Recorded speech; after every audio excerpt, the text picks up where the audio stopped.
guys, it's Martin here with another Q-tip. So, one of the big things when you're in quarantine is figuring out food. Now, I know in Taiwan, one of the big options is Uber Eats or Food Panda or one of these food delivery services. But the problem with a lot of places is that they don't have this service. And also, you have to think about the amount of exposure that you're getting to the general public. So, if you do get food delivery, you have to make sure that your food can be delivered to your apartment door. That way you don't have to go in the elevators, you don't have to touch the buttons, you don't touch door handles outside, and you make sure that when you get the food from the person who's delivering, that you are careful not to touch their things, just touch your bag only. But one of the great things about getting sick is being able to cook a little more. Now, one of the big things that people consider when they do quarantining is canned food. So, one of the things that has made my life very easy is that Jenny was here while I was flying back, so she managed to stock the house pretty well. And I'll show you a few basic things that you can get to make your life easier. Some of the great things are non-perishables like peanut butter. I don't know if you can see here, but I've got 1, 2, 3, 4 things of peanut butter. Plus, in my locker, I've got a couple cans open as well. I've got 2 things of peanut butter in there. Oop, that was a bit loud.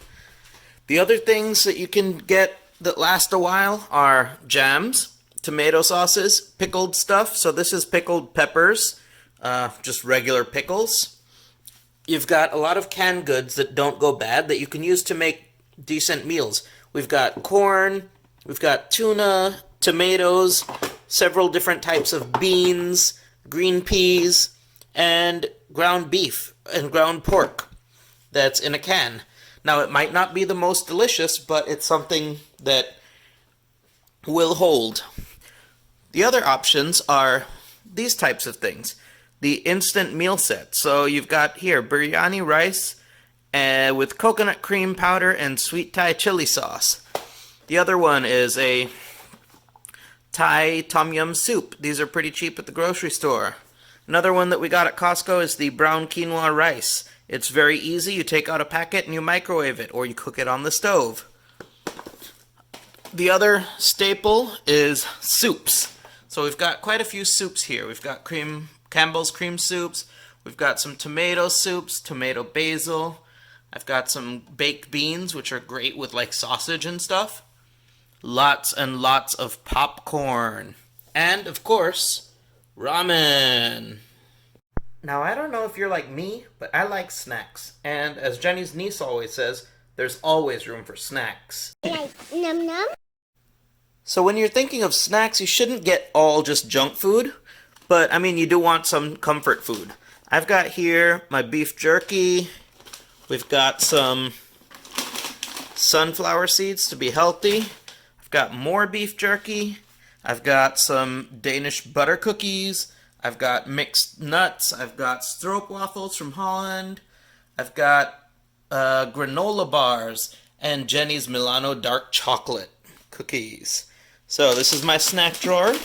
And one of the important things to remember is even though you are at home all day, you don't want to be snacking all the time.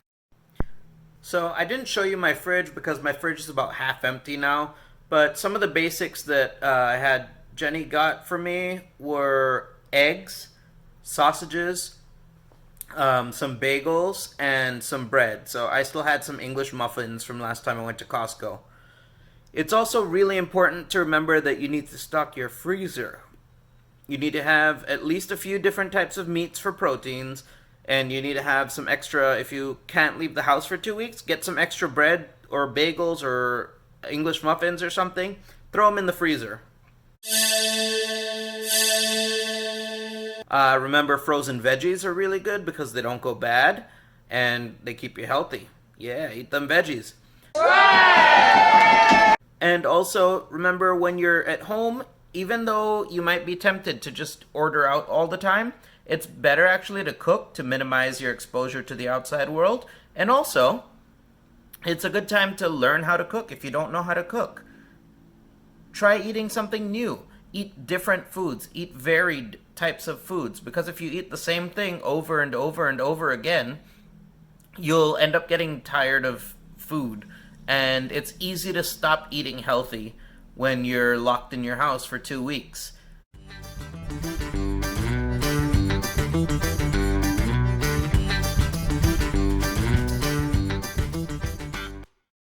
So the last thing I wanted to touch on in this video was alcohol. Now, if you're a drinker, it's important to have a few drinks stocked up in the fridge, but remember, you don't want to overdo it. If you're at home and you're not doing anything all the time, it's easy to start drinking a lot. So what I've done is I have a bunch of beer, and I rationed it so that I could have 2 beers every night. Num num. You don't want to start drinking at all hours of the day. Remember, you need to keep your routine. If you normally have a beer at night, keep having a beer at night. Hit the like and subscribe buttons below. Thanks for watching. Hope you enjoyed it. See you next time.